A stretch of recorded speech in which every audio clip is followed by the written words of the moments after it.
அகில இந்திய வானொலியில் கேட்ட அந்த இன்று ஒரு தகவலின் குரல். எனக்கு இது மட்டும்தான் சார் தெரியும், இதை தவிர வேற எதுவும் தெரியாது அப்படின்னு சொல்லிக்கிட்டே காலம் தள்ளுறவங்க ரொம்ப பேர். அவங்கெல்லாம் கஷ்டப்பட வேண்டியிருக்கும். ஒருத்தர் தன்னுடைய தொழிலில் ரொம்ப கெட்டிக்காரராக இருக்கலாம், அதுக்காக எப்பவும் அதே ஞாபகத்தில் இருந்துக்கிட்டு உலகியல் அறிவு இல்லாமல் இருந்துடக்கூடாது, அது ஆபத்து. இதுக்காக நம்ம தாத்தா பாட்டிலாம் ஒரு கதை சொல்லுவாங்களே, கேள்விப்பட்டிருக்கீங்களா? ஒரு சமயம் ஒரு 4 பேர் சேர்ந்து வெளியூருக்கு பிரயாணம் போனாங்களாம். அந்த 4 பேர் எப்படி தெரியுமா? ஒருத்தர் வேதாந்தி, இன்னொருத்தர் சங்கீத வித்வான், 3வது ஆள் வைத்தியர், 4வது ஆள் ஜோசியர். இவங்க 4 பேரும் நண்பர்கள். அதனால் சேர்ந்து புறப்பட்டாங்க. வழியில் ஒரு ஊரில் தங்கினாங்க. இருட்டி போச்சு. அதனால் இன்றைக்கி ராத்திரி இங்கேயே தங்கி இருந்துட்டு நாளைக்கு புறப்படலாம் அப்படின்னு தீர்மானம் பண்ணாங்க. சாப்பாட்டுக்கு என்ன பண்ணுறது? அங்கேயே கடத்தெருவுக்கு போய் சாமான்லாம் வாங்கியாந்து சமைச்சி சாப்பிட்லாம்னு முடிவு பண்ணாங்க. 4 பேர் இருக்கிறதுனால ஆளுக்கு ஒரு காரியமாக செய்யலாம் அப்படின்னு வேலையை பிரிச்சுக்கிட்டாங்க. வைத்தியர் கரிகாய் வாங்க போனார், வேதாந்தி எண்ணெய் வாங்க போனார், ஜோசியர் பலசரக்கு வாங்க போனார், சங்கீத வித்வானுக்கு சமைக்கிற வேலை. எல்லாம் சரி, ஆனால் நடந்தது என்ன தெரியுமா? கடைத்தெருவுக்கு காய்கறி வாங்க போனார்ல வைத்தியர், அங்கே போய் மார்க்கெட்டில் பார்த்தார். ஒவ்வொரு கறிகாயாக எடுத்து பார்த்தார். இது பித்தம், உடம்புக்கு ஒத்துக்காது, இது வாயு, உடம்புக்கு ஒத்துக்காது அப்படின்னு ஒவ்வொன்றா தள்ளினார். கடைசியில் ஒன்றுமே தேரல, வெறுங்கையோடு திரும்பி வந்துக்கிட்டு இருக்கிறார். எண்ணெய் வாங்க போனார் வேதாந்தி, அவர் ஒரு தொன்னையில் எண்ணெயை வாங்கினார். பேசாமல் அதை எடுத்துகிட்டு வர வேண்டியது தானே, முடியல. அவருடைய வேதாந்த மூளை சிந்திக்க ஆரம்பிச்சுட்டுது. இந்த தொன்னைக்கு எண்ணெய் ஆதாரமா அல்லது எண்ணெய்க்கு தொன்னை ஆதாரமா அப்படிங்கிற ஆராய்ச்சியில் இறங்கினார். என்னாச்சு தெரியுமா? அப்படி கவுத்து பார்த்தார். வாங்கின எண்ணெய் பூராவையும் வழியில் கொட்டிவிட்டு வெறும் தொன்னையோடு சேர்ந்தார். பலசரக்கு வாங்க போனார் ஜோசியர், அவர் ஒரு வழியில் பார்த்தாரு. வழியில் வந்தவங்களெல்லாம் அங்கங்கே ஒரு மரத்தடியில் உட்கார வச்சு அவங்களுக்கெல்லாம் ஆர்வம் சொல்ல ஆரம்பிச்சிட்டார். அப்படி ஒவ்வொருத்தராக சொல்லி முடிச்சுட்டு கடத்தருக்கு போய் சேர்ந்தார். இவர் அங்கே போய் சேர்றதுக்குள்ளே ரொம்ப நேரம் ஆகிட்டுது. கடையெல்லாம் பூட்டிவிட்டு போயிட்டாங்க. என்ன செய்கிறது? அவரும் வெறுங்கையோடு திரும்பி சேர்ந்தார். சரி, இவங்க கதை தான் இப்படி ஆச்சு. அங்கே சமைக்கிறதுக்காக உட்காந்துருந்தார் சங்கீத வித்வான், அவர் கதை என்னாச்சு தெரியுமா? அங்கே அவர் அடுப்பை பற்ற வச்சு ஒலையை கொதிக்க வச்சார். அதாவது ஒரு பானையில் தண்ணியை ஊற்றி அடுப்பில் வச்சார். அது கொதிக்க ஆரம்பிச்சிது. தண்ணி கொதிக்கிற சத்தம் இருக்குதுல்ல, அது இவருக்கு தாளம் போடுறது மாதிரி இருந்தது. ஒரே குஷி, பாட ஆரம்பிச்சிட்டார். பாடிக்கிட்டே உற்சாகமாக கையில் இருந்த கரண்டியால் அந்த பானையில் தட்டினார், தாளம் போடுறதா நினச்சிக்கிட்டு. அவ்வளவுதான், பானை பட்டுன்னு உடஞ்சி போச்சு. தலையில் கையை வச்சுக்கிட்டு அவரும் உட்காந்துட்டார். எந்த தொழில் தெரிஞ்சாலும் சரி, அதை புத்திசாலித்தனமாக பயன்படுத்த தெரியலன்னா ஆபத்து தான். அதுக்காக தான் இந்த கதை. ஒரு பஸ்ஸு டிரைவர் ரொம்ப கெட்டிக்காரரு. பஸ்ஸை ரொம்ப திறமையாக ஆபத்து இல்லாமல் ஓட்டினதுக்காக பரிசுலாம் வாங்கினவர். அவரே ஒரு படகு ஓட்டுறதுக்காக அழைச்சிட்டு போயிருக்கிறாங்க, மோட்டார் படகு. அதையும் ரொம்ப திறமையாக தான் ஓட்டிகிட்டு போயிருக்கிறாரு. நடுக்கடலில் போனதும் படகு நின்று போச்சு. மோட்டாரில் ஏதோ கோளாறு. என்ன செய்யலாம் அப்படின்னு அந்த டிரைவரை கேட்டிருக்கிறாங்க படகுல இருந்தவங்கெல்லாம். அப்போ அவர் சொன்னாராம், கவலைப்படாதீங்க, ஒன்றும் பிரச்சனை இல்லை, எல்லோரும் கொஞ்சம் கீழே இறங்கி பின்னாடி தள்ளுங்க, மோட்டார் ஸ்டார்ட் ஆகிடும் அப்படின்னாராம். ஒரு ஊரில் ஒரு இளைஞன் இருந்தான். ஒரு நாள் அவன் ஒரு குருவை தேடிக்கிட்டு புறப்பட்டான். ஊரை விட்டு வெளியில் போனான். போகிற வழியில் ஒரு காடு. அந்த காட்டில் ஒரு மரத்தடியில் ஒரு பெரியவர் உட்காந்துருக்கிறார். அமைதியாக மௌனமாக அவர் அமர்ந்திருக்கிறார்.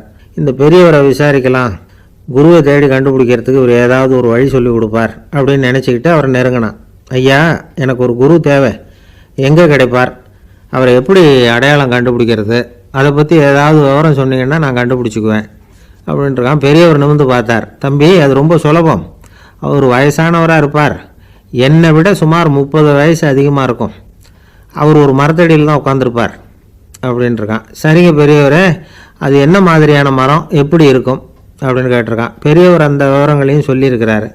அது மட்டும் இல்லை, சந்திக்கிற நாள், நேரம், வினாடி முதற்கொண்டு எல்லா விவரங்களையும் துல்லியமாக சொன்னாராம். இவ்வளவு விவரங்களை இவரால் எப்படி சொல்ல முடியுது அப்படின்னு இவனுக்கு ஆச்சரியம். இருந்தாலும் அந்த பெரியவர் கடைசியாக ஒரு விவரம் சொன்னார். அது என்ன தெரியுமா? எப்படியும் நீ அவரை சந்திக்கிறதுக்கு ஒரு 30 வருஷம் ஆகும் அப்படின்னு சொல்லிவிட்டாராம். ரொம்ப நன்றிங்க பெரியவரே அப்படின்னு சொல்லிவிட்டு அந்த இளைஞன் புறப்பட்டுருக்கான். இப்போ அவனுக்கு குரு பற்றின விவரம் எல்லாம் கிடச்சிட்டுது, சந்திக்கிற நேரமும் தெரிஞ்சுட்டுது. ஆனால் 30 வருஷம் அவரை தேடி அலைய வேண்டியிருக்குமே. அவன் தேட ஆரம்பித்தான். காடு மலை எல்லாம் சுற்றி அலைஞ்சான். பல வருஷங்கள் தேடினான், அழுத்து போயிட்டான். கடைசியில் அவனுக்கும் வயசாகிட்டுது.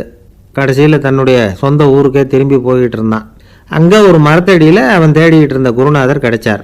யார் அவருன்னா, 30 வருஷத்துக்கு முன்னாடி வழி சொல்லி கொடுத்தாருல அதே பெரியவர். அவருக்கு இப்போ 30 வயசு அதிகமாக இருந்தது. அதே மரம். அன்னைக்கு பெரியவர் சொன்ன அடையாளம் இப்போ பொருத்தமாக இருந்தது. இப்போ அந்த பெரியவர் சொன்னார், சரியாக வந்து சேர்ந்துட்டேன், வா, உனக்காக தான் நான் இவ்வளவு காலமும் காத்துக்கிட்டு இருந்தேன் அப்படின்னாராம். என்ன சொல்கிறீங்கன்னு இருக்கான். 30 வருஷத்துக்கு முன்னாடி என்கிட்ட வந்தியே, அப்போவே என் காலம் வந்து முடிஞ்சு போயிருந்தது. அப்போவே என்ன உனக்கு அடையாளம் தெரியல, அதனால் இவ்வளவு காலம் உனக்காக காத்துட்டு இருக்கும்படி ஆகிட்டுது அப்படின்னாராம். ஐயா, அப்போவே நீங்கள் சொல்லியிருக்கலாமே, இதுதான் 30 வருஷம் கழித்து நீ சந்திக்க போகிற இடம், நான் தான் உன்னுடைய குரு அப்படின்னு சொல்லியிருக்கலாமே அப்படின்ட்டுருக்கான். அந்த பெரியவர் சிரிச்சுக்கிட்டே இதுக்கு பதில் சொன்னாராம், நான் எவ்வளவோ விவரமாக தான் சொன்னேன், நீ சரியாக புரிஞ்சிக்கல. காரணம், அப்போது நீ போதுமான அளவுக்கு பக்குவம் பெற்றிருக்கவில்லை, அதனால் புரியும் சக்தி இல்லாமல் போயிட்டுதப்போ 30 ஆண்டு காலம் நீ அலைஞ்சி தெரிஞ்சிருக்கிற, அது காரணமாக இப்போ உனக்கு அந்த பக்குவம் வந்துட்டுது, அதனால தான் அடையாளம் காண முடிஞ்சுது, நானே உன்னுடைய குரு அப்படின்னாராம். இதுலேருந்து என்ன தெரியுதுன்னா, ஆன்மீகத்தில் மாணவனாக சேர்றதுக்கு கூட ஒரு பக்குவத்தன்மை தேவைப்படுது. ஒரு பெரிய ஞானி, அவர்கிட்ட சீடனாக இருக்க ஒருத்தன் வந்தான், எதிரில் நின்னான். ஞானி அவனை வெகு நேரம் உற்று பார்த்தார். அப்புறம் சொன்னார், சீடனாக இருக்கிறது ரொம்ப சிரமம்னார். நான் தயாராக இருக்கிறேன்னா. அது இன்னமும் சிரமமாச்சே, இங்கே வந்து குருவாக இருக்கிறது மட்டுமே சுலபம் அப்படின்னாராம். அப்படின்னா நான் குருவாகவே ஆயிடுறேன் அப்படின்னானா. இது போலவே இந்த காலத்தில் கதை ஒன்று உண்டு. ஒரு பள்ளிக்கூடத்தில் வகுப்பு ஆசிரியர் மாணவனை திட்டிக்கிட்டு இருந்தார். டேய், நீ 100க்கு 10 மார்க்கு தான் வாங்கிக்கிட்டு இருக்க, இவ்வளவு மோசமாக நீ படித்தா கடைசியில் மாடு மேய்க்கிறது கூட லாய்க்கு இல்லாதவனா ஆகிடுவேன், அதுக்கப்புறம் என்ன செய்ய போகிறேன் அப்படின்னாராம். பையன் தலையை சொரிஞ்சிக்கிட்டே சொன்னானா, சார் அப்படின்னா ஒன்று செய்கிறேன் அப்படின்னானா. இவர் கேட்டிருக்கார், என்ன செய்ய போகிறேன்னு. வேறு என்ன சார், உங்களை மாதிரி ஒரு ஆசிரியர் ஆகிடுறேன் அப்படின்னானா. இமயமலை அடிவாரத்தில் ஒரு மடம், அங்கே ஒரு சன்னியாசி இருந்தார். அவர்கிட்ட ஒருத்தர் வந்தார். சுவாமி, ஆசையை உதற நினைக்கிறேன், முடியல, ஒட்டிக்கிட்டே வருது அப்படின்னாராம். இப்படி உட்கார, ஒரு கதை சொல்கிறேன் அப்படின்னு சொல்லி அவர் சொல்ல ஆரம்பித்தாராம். அவர் சொன்ன கதை என்னென்னா, ஒரு ஊரில் ஒரு ஆள் இருந்தான். அவன் பேர் குப்புசாமி. அவன்கிட்ட எப்பவும் ஒரு பழைய தொப்பி இருக்கும், விடவே மாட்டான். அதனால் அவனை எல்லோரும் தொப்பி சாமி அப்படின்னு தான் கூப்பிடுறது வழக்கம். ஒரு புது தொப்பி வாங்கிக்கப்படாதாப்பா அப்படின்னு நண்பர்கள்லாம் சொல்லி பார்த்தாங்க. பணத்துக்கு எங்கே போவேன் அப்படின்னு விட்டானான். பணம் வச்சுருக்கான், செலவு பண்ண மனசு வரல, மகா கஞ்சன். பழைய பாட்டில்கள்லாம் வாங்கி விற்றுக்கிட்டு இருந்தான். அப்படி ஒரு தடவை பழைய கண்ணாடி சாமான்களை ஏலத்தில் எடுத்தப்போ அதில் ஒரு அருமையான சென்ட்டு பாட்டில் கிடச்சிது. உடனே ஒரு ஐடியா பண்ணான். அந்த சென்ட்டை வந்து சின்ன சின்ன பாட்டில்களில் அடைச்சி ஜன்னல் ஓரமாக அடுக்கி வச்சுட்டான். அதை விற்றா நிறைய பணம் கிடைக்குமே, அதனால். இதுக்கு இடையில் ஒரு நாள் அவன் வந்து அப்படியே உட்காந்துருந்தான். அந்த நேரம் நண்பன் வந்தான். ஏண்டா, உன் பழைய தொப்பியை மாற்றப்படாதா, ஊரில் எல்லோரும் கேலி பேசுகிறாங்களே உன்னை தொப்பி சாமின்னு அப்படின்னு சொல்லி கேட்டிருக்கான். இந்த சென்ட்டு பாட்டில் விற்றதும் பணம் வரும், அதுக்கப்புறம் பார்க்கலாம் அப்படின்னு நானா. இவன் சரி வா, நீச்சல் குளத்துக்கு போயிட்டு வருவோம் அப்படின்னு கூப்பிட்ருக்கான் நண்பன். 2 பேரும் போனாங்க. அதே நேரம் அந்த ஊர் நீதிபதியும் அங்கே குளிக்க வந்தாராம். அவர்கிட்ட இருந்தது விலை வசந்த ஒரு புது தொப்பி. அதை அங்கே இருந்த ஸ்டாண்டில் மாட்டிவிட்டு குளிக்க போனார். இதுக்கிடையில் குப்புசாமி குளிச்சுட்டு வந்தான். அவனுடைய பழைய தொப்பியை காணலை. அந்த புது தொப்பியை பார்த்தா இது நண்பனுடைய வேலை தான் அப்படிங்கிறதாக புரிஞ்சுக்கிட்டு அதை எடுத்து மாட்டிகிட்டு வந்துட்டான். நீதிபதி குளிச்சுட்டு வந்து பார்க்குறாரு, தொப்பியை காணும். போலீஸில் புகார் கொடுத்தார். அவங்க வந்து தேடினாங்க. ஒரு மூலையில் பழைய தொப்பி கிடச்சிது. அடடா, இது நம்ம குப்புசாமியோட தொப்பி இல்லையா அப்படின்னு நானா ஒருத்தன். உடனே அவன் வீட்டுக்கு தேடிட்டு போயிருக்காங்க. அங்கே போய் பார்த்தா புது தொப்பி அங்கே இருக்குது. உடனே அவனுக்கு 1000 ரூபா அபராதம் போட்டாங்களாம். அவன் பணத்தை கட்டிவிட்டு ரொம்ப எரிச்சலோடு வீட்டுக்கு வந்தான். பழைய தொப்பி கண்ணில் பட்டுது. மறுபடியும், உன்னால் தானே எனக்கு 1000 ரூபா நஷ்டம் அப்படின்னு சொல்லி அதை எடுத்துக்கிட்டு அப்படி போயிருக்கான். அந்த ஊர் குளத்தில் வீசி எரிஞ்சிட்டு வந்துட்டான். அது மீன் பிடிக்கிற ஒருத்தன் கையில் சிக்கிச்சு. அவன் வர்ற வழியில் அதை எடுத்து வேகமாக வீசி எறிஞ்சான். அது நேராக குப்புசாமி வீட்டு ஜன்னல் வழியாக உள்ளே வந்து இந்த சென்ட்டு பாட்டில்கள் மேலே விழுந்து எல்லாம் உடஞ்சி நொறுங்கி போச்சு. குப்புசாமி பார்த்தான். தோட்டத்தில் ஆழமாக ஒரு குழியை வெட்டினான்.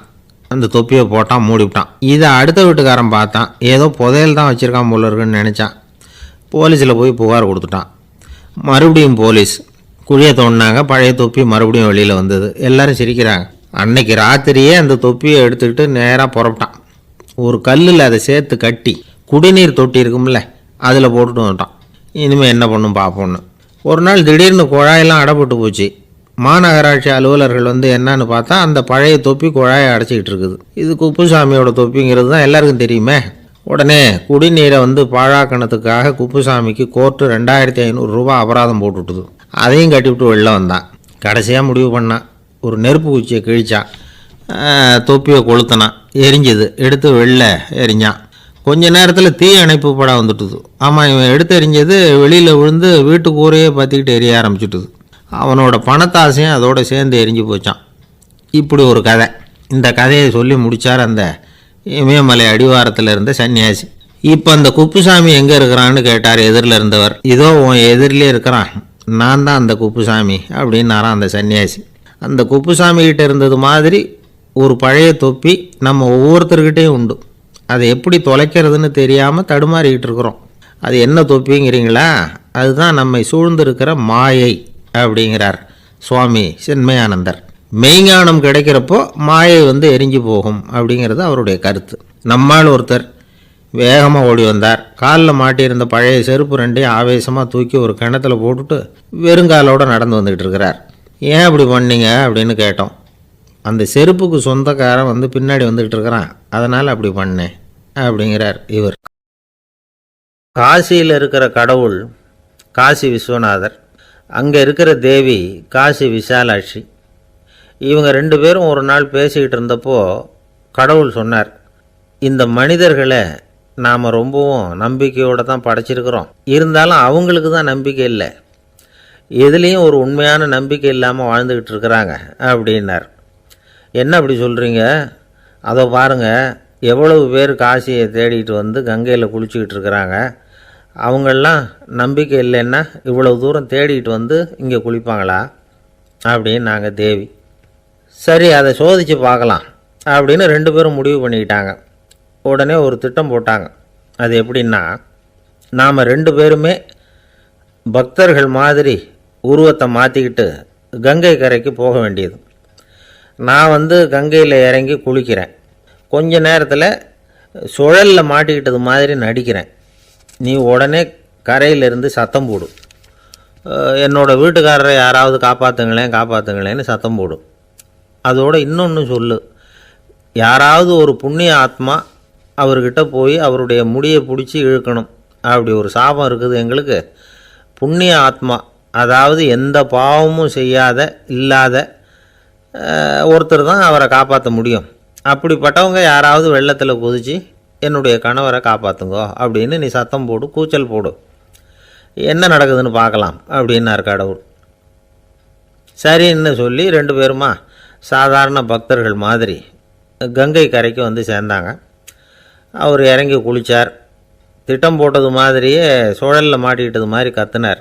கரையில் இருந்த அந்த அம்மா, ஐயோ என் கணவரை காப்பாற்றுங்களேன், யாராவது காப்பாற்றுங்களேன்னு கத்துனாங்க. பல பேர் ஓடி வந்தாங்க. உடனே இவங்க, பாவம் இல்லாத புண்ணிய ஆத்மா ஒருத்தரால் தான் என்னுடைய கணவர் காப்பாற்றப்படணுங்கிறது விதி, அப்படி ஒரு சாபம் இருக்குது, அதனால் புண்ணிய ஆத்மா யாராவது அவர்கிட்ட போய் அவர் முடியை பிடிச்சி தூக்குனா அவரை காப்பாற்றி கொள்ளலாம் அப்படின்னாங்க.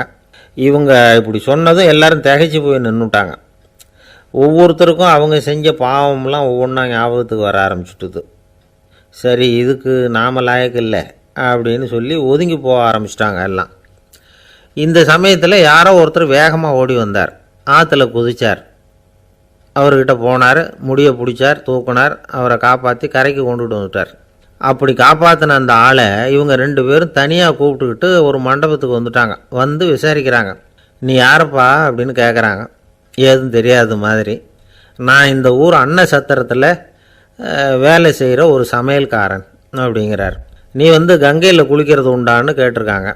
நான் இந்த ஊர்லேயே தான் இருக்கிறேன், இருந்தாலும் தினமும் கங்கையில் குளிக்கிறதில்ல, எப்போவாவது ஒரு நாள் அங்கே குளிப்பேன் அப்படின்னார். கங்கையில் மூழ்கி எழுந்திரிச்சா பாவம்லாம் தொலையும்னு சொல்கிறாங்க. அப்படி இருக்கிறப்போ அங்கே இன்றைக்கி கங்கையில் குளிச்சுக்கிட்டு இருக்கிறவங்கெல்லாம் தங்களை வந்து புண்ணிய ஆத்மாவா நினைக்கல. கங்கையில் குளிக்காத நீ உன்னை வந்து புண்ணிய ஆத்மாவாக நினச்சி என்னை காப்பாற்ற வந்திருக்கிற, அது எப்படி அப்படின்னு கேட்டார். அதுக்கு அந்த ஆள் சொல்கிறான், கங்கையில் குதிச்சதுக்கு அப்புறம் தானே உங்களை காப்பாற்ற போகிறோம், அப்படி குதிக்கும் பொழுது என்னுடைய பாவம்லாம் போயிருக்கும்ல, நான் புண்ணிய ஆத்மாவாக ஆயிருப்பேனே, அதனால தான் துணிஞ்சு வந்து உங்களை காப்பாற்றினேன் அப்படின்னா. கடவுளும் தேவியும் அவனுக்கு வந்து காட்சி கொடுத்தாங்களாம். இப்படி ஒரு கதை உண்டு. அதாவது கங்கையில் குளிச்சுக்கிட்டு இருக்கிறவங்களுக்கே தங்களுடைய பாவம் போகுங்கிற நம்பிக்கை பரிபூர்ணமாக இல்லை, குளிக்காத ஒருத்தனுக்கு அந்த நம்பிக்கை இருந்தது. அதனால் அவனால் கடவுளை பார்க்க முடிஞ்சது. கடவுளை வந்து நாமளும் பார்க்க முடியுமா முடியாதா அப்படிங்கிற குழப்பம்லாம் நமக்கு வேண்டியதில்லை. நம்பிக்கையோடு வாழணுங்கிற உண்மையை மட்டும் இந்த கதையிலேருந்து புரிஞ்சுக்கிட்டால் போதும். ஏன்னா இந்த கதையை கேட்டுட்டு ஒரு நண்பன் குதர்க்கமாக ஒரு கேள்வி கேட்டான். ஏன் சார், கங்கையில் குளித்தா பாவம் போயிடும்னு சொல்கிறீங்களே, நான் எனக்கு வேண்டாத ஒருத்தனை அழைச்சிட்டு போய் கங்கையிலேயே தள்ளி விட்டுட்டு அதுக்கப்புறம் அங்கேயே முழுக்க போட்டுட்டு நான் செஞ்ச பாவத்தை வந்து அதுலேயே கழுவி விட்டுட்டு மறுபடியும் உங்ககிட்ட வந்துடுறேன்னு வச்சுக்கோங்க, நீங்கள் என்னை வந்து புண்ணிய ஆத்மான்னு ஏற்றுக்குவீங்களா அப்படிங்கிறான். ஆள் கொஞ்சம் அசந்தான் நம்மளே அங்கே அழைச்சிட்டு போனாலும் போயிடுவான். வாழ்க்கையில் சில சந்தர்ப்பங்களில் நாம் வந்து சில அவமானங்களை சந்தித்தே தீர வேண்டியிருக்கு. என்ன பண்ணுறது, காலம் அப்படி. அவமானப்படுறவங்க உடனே அடங்கி போய்டுறது தான் உலக வழக்கம். அவமானப்பட்டால் உடனே சீறி எழறவங்களும் உண்டு. ஆனால் அதையே ஒரு சவாலாக எடுத்துக்கிட்டு முன்னுக்கு வர்றவங்களும் சில பேர் இருக்கிறாங்க. அவங்க ரொம்ப அபூர்வம். இன்றைக்கி மனோதத்துவ நிபுணர்கள்லாம் என்ன சொல்கிறாங்க தெரியுமா, அவமானப்பட்டுட்டா உடனே அடங்கி போயிடக்கூடாதான், அதையே ஒரு சவாலாக எடுத்துக்கிட்டு மனசில் ஒரு வைராக்கியத்தோடு முயற்சி பண்ணினா வாழ்க்கையில் எல்லாரும் முன்னேறலாமா. அவமானங்கிறத நாம் வந்து வைராக்கியமாக மாற்றிக்கணும், அதுதான் வெற்றிக்கு வழி. ராமர் வந்து இந்த பூமியில் பிறந்ததே ஒரு வைராக்கியத்தினால தான் சார் அப்படின்னார் ஒருத்தர். எப்படிங்க அது அப்படின்னு கேட்டேன். அவர் சொன்னார், தசரதருக்கு ராமர் வந்து குழந்தையாக வந்து பிறக்கணும், அப்போ தான் இங்கே இருக்கிற கஷ்டங்கள்லாம் நீங்கும் அப்படின்னு சர்வ லோகமும் எதிர்பார்த்துக்கிட்டு இருக்குது. ஆனால் அவர் எப்போ வந்து பிறப்பார் அப்படின்னு யாருக்கும் தெரியல. அந்த காரியம் சீக்கிரம் நடக்கணுமே, அதுக்கு என்ன பண்ணுறது. நாரதர் வந்தார் ஒரு நாள் தசரதரை தேடி. தசரதா, உனக்கு ஒரு செய்தி தெரியுமான்னு ஆரம்பித்தார். அவர் எப்பவும் இப்படித்தானே ஆரம்பிக்கிறது வழக்கம். என்ன விஷயம்னு கேட்டார் தசரதர். தசரதா, நீ அடிக்கடி உன்னோட தேரில் ஏறிக்கிட்டு தேவலோகத்துக்கு போகிற, அங்கே போகிற வர்ற எல்லாம் பண்ணிகிட்ருக்க, எல்லாம் சரி. தேவலோகத்துலேயும் உன்னை நல்லபடியாக தான் வரவேற்கிறாங்க. தேவேந்திரன் உன்னை பிரியமாக அழைச்சிட்டு போய் தன்னுடைய அரியாசனத்திலேயே தனக்கு பக்கத்திலேயே உட்கார வைக்கிறான். நீயும் சந்தோஷமாக உட்காந்து பேசிவிட்டு வந்துடுற. ஆனால் நீ இங்கே வந்ததுக்கு அப்புறம் அங்கே என்ன நடக்குது தெரியுமா உனக்கு அப்படின்னாரான் நாரதர். என்ன நடக்குது எனக்கு ஒன்றும் தெரியலையே அப்படின்னாரான் தசரதர். நாரதர்கிட்ட வந்து கிட்டத்தில் வந்து கேட்டிருக்கார், கொஞ்சம் சொல்லுங்கள் என்னது அப்படின்னு. அவர் நெருங்கி வந்தாரான் நாரதரும். மெதுவாக அவர் காதோட காதாக சொன்னாராம். அதாவது நம்ம பாஷையில் சொல்லப்போனால் பற்ற வைக்கிறார். நீ அங்கே தேவேந்திரங்கிட்ட உட்காந்து பேசிவிட்டு வந்த பிறகு நீ அங்கே உட்காந்துருந்த அரியாசனத்தை தண்ணி ஊற்றி கழுவி சுத்தப்படுத்துகிறாங்க. நீ என்ன அந்த அளவுக்கு சுத்தம் இல்லாத ஆளா, தினம் குளிக்காமையாக இருக்கிற அப்படின்னாராம். தசரதருக்கு இது ரொம்ப அவமானமாக போயிட்டுது. அப்படியே செய்கிறாங்க அப்படின்னாராம். ஆமாம், நீ வேணும்னா நான் சொல்கிறது உண்மையாக இல்லையா அப்படின்னு சோதனை பண்ணி பார்த்துக்கோ அப்படின்னாரான் நாரதர். உடனே தசரதர் இதுக்காகவே புறப்பட்டு தேவலோகம் போனார். அங்கே வழக்கம் போலவே இவரை கூப்பிட்டு உட்கார வச்சு பேசிக்கிட்டு இருந்தான் தேவேந்திரன். கொஞ்ச நேரம் பேசிக்கிட்டு இருந்துட்டு சரி நான் கிளம்புறேன்னு புறப்பட்டார். சரி, அவனும் வாசல் வரைக்கும் வந்து வழி அனுப்பி வச்சுட்டு உள்ளே போயிட்டான். தசரதர் வெளியில் கொஞ்சம் நேரம் மறைஞ்சி இருந்துட்டு மெதுவாக உள்ளே எட்டி பார்த்தார் என்ன நடக்குதுன்னு. நாரதர் சொன்னது உண்மைதான். தசரதர் உட்காந்துருந்த ஆசனத்தை அங்கே 2 தேவர்கள் கழுவி சுத்தப்படுத்திக்கிட்டு இருக்கிறாங்க. தசரதரால் இதை தாங்கிக்க முடியல. அவருக்கு ரொம்ப அவமானமாக போச்சு. நேராக கிடுகிடுன்னு தேவேந்திரங்கிட்டே போனார். நான் உட்காந்துருந்த இருக்கையே சுத்தம் பண்ணுறியே, நான் என்ன அந்த அளவுக்கு பாவியா அப்படின்னு கேட்டார். ரொம்ப கோபமாக கேட்டார். தசரதரே, மனுஷனுக்கு 3 கடன்கள் உண்டு. தேவ கடன், ரிஷி கடன், பித்ரு கடன். இதை தீர்க்காதவன் பாவியாகிறான். இதில் மகனை பெறுவதால் தான் பித்ரு கடன் தீரும். உனக்கு மகன் கிடையாது, அதனால் நீ பாவி ஆகிற. பாவி உட்காந்துருந்த இடம்ங்கிறதுனால அதை சுத்தம் செய்ய வேண்டியது எங்கள் கடமை அப்படின்னு நானான் தேவேந்திரன். இந்த இடத்துல தசரதருக்கு ஏற்பட்ட அவமானம் ஒரு வைராக்கியமாக மாறிச்சு. தேவேந்திரனே கேட்டுக்கோ, ஒரு மகனை பெற்ற பிறகு தான் இந்த சபையில் மறுபடியும் அடி எடுத்து வைப்பேன் அப்படின்னு சொல்லிவிட்டு போயிட்டாரான். போய் புத்திர காமேஷ் யாகம் பண்ணார். புத்திரர்கள் பிறந்தார்கள். இந்த கதையில் உள்ள கருத்து என்னென்னா, தேவேந்திரன் தசரதரை அப்படி அவமானப்படுத்தலைன்னா அவருக்கு இப்படி ஒரு வைராக்கியம் பிறந்திருக்குமா? யோசிச்சு பார்க்கணும். நமக்கு ஏற்படுகிற சில அவமானங்களையும் வைராக்கியமாக மாற்றிக்குவோம். அப்படி மாற்றிக்கிட்டோம்னா வாழ்க்கையில் முன்னேறலாம். நம்ம ஆளுங்க சில பேர் அவமானத்தை வைராக்கியமாக மாற்றிக்கிறது எப்படி தெரியுமா? நம்மகிட்ட ஒரு பையன் சொன்னான், எங்கள் அப்பா என்னை எல்லாருக்கும் முன்னாடி வச்சு திட்டிவிட்டார், பொறுப்பு இல்லாமல் ஊர் சுற்றுறேன்னு சொல்லி அவமானப்படுத்தி விட்டார். இனிமேல் நீ என் முகத்திலேயே முழிக்காதரா போடான்னு வேற சொல்லிவிட்டார். எனக்கு ரோஷம் வந்துட்டுது. அந்த அவமானத்தை வைராக்கியமாக மாற்றிக்கிட்டேன். அன்னையிலேருந்து அவர் முகத்திலேயே முழிக்கிறது இல்லை அப்படின்னா. அப்படியான்னு கேட்டோம். ஆமாங்க, அவர் வீட்டில் இல்லாத நேரமாக பார்த்து உள்ளே சமையல் கட்டுக்கு போய் சாப்பிட்டுட்டு நைஸாக வெளியில் வந்துடுவேன் அப்படிங்கிறான் அவன். ஜவஹர்லால் நேரு பிரதமராக இருந்த சமயம் அவர் ஒரு தடவை சென்னைக்கு வந்திருக்கிறார். இங்கே சில முக்கிய நிகழ்ச்சிகளில் கலந்துக்கிறதுக்காக வந்திருந்தார். ஆளுநர் மாளிகையில் ஒரு நாள் ராத்திரி தங்கி மறுநாள் புதுடெல்லி புறப்படுறதாக ஏற்பாடு. நிகழ்ச்சியிலெல்லாம் முடிச்சுக்கிட்டு ஆளுநர் மாளிகையில் தங்கியிருக்கிறார். அன்றைக்கு இரவு படிக்கிறதுக்கு ஒரு முக்கியமான புத்தகம் அவருக்கு தேவைப்பட்டது. அந்த சமயத்தில் உலக அளவில் ஒரு முக்கியமான பொருளாதாரம் சம்பந்தமான ஒரு புத்தகம் வெளியாகி இருக்கிற விஷயம் அவருக்கு தெரியும். அந்த புத்தகம் மெட்ராஸுக்கு வந்திருக்குமா, அது இங்கே கிடைக்குமா அப்படின்னு விசாரிச்சிருக்கிறார் நேருஜி. அவர் இப்படி கேட்ட உடனே அங்கே இருந்தவங்கெல்லாம் ரொம்ப பரபரப்பாக செயல்பட ஆரம்பிச்சுட்டாங்க. முக்கியமான இடங்கள்ல எல்லாம் விசாரிச்சிருக்கிறாங்க அந்த புத்தகம் உங்கள்கிட்ட இருக்கான்னு. சென்னையில் உள்ள கன்னிமாரா நூல் நிலையத்துக்கு எப்படியும் அந்த புத்தகம் வந்திருக்கணும் அப்படின்னு ஒரு நம்பிக்கை. அங்கே விசாரித்தாங்க. அந்த புத்தகம் 2 நாளைக்கு முன்னாடி தான் அங்கே வந்திருக்குது அப்படிங்கிற விஷயம் தெரிஞ்சுது. உடனே எல்லோரும் அங்கே ஓடினாங்க. அவங்களுக்கு இன்னொரு சந்தேகம், புத்தகம் வந்திருக்கு சரி, அது இந்த சமயத்தில் வேறு யாரும் படிக்கிறதுக்கு எடுத்துகிட்டு போயிருக்கக்கூடாதே அப்படிங்கிற சந்தேகம் இருந்தாலும் மனசுக்குள்ளே ஒரு தைரியம். இப்படி ஒரு புத்தகம் வெளிவந்திருக்கிற விஷயமே நேருஜி சொல்லி தான் நமக்கே தெரியும். அதுவும் இல்லாமல் உலக பொருளாதாரம் சம்பந்தமான ஏதோ ஒரு புத்தகம் அது. அதை போய் இந்த நேரத்தில் அவ்வளவு ஆர்வமாக யார் எடுத்துகிட்டு போயிட போகிறாங்க அப்படிங்கிற தைரியம். இந்த தைரியத்தோடு அந்த நூல் நிலையத்துக்கு ஓடினாங்க. புத்தகத்தை தேடினா அது கிடைக்கல, யாரோ எடுத்துகிட்டு போயிருக்கிறாங்க. நேருவுக்கு மட்டுமே தெரிஞ்சிருந்த அந்த புத்தகம் பற்றின விஷயம் சென்னையில் வேற ஒருத்தருக்கும் தெரிஞ்சிருக்குது.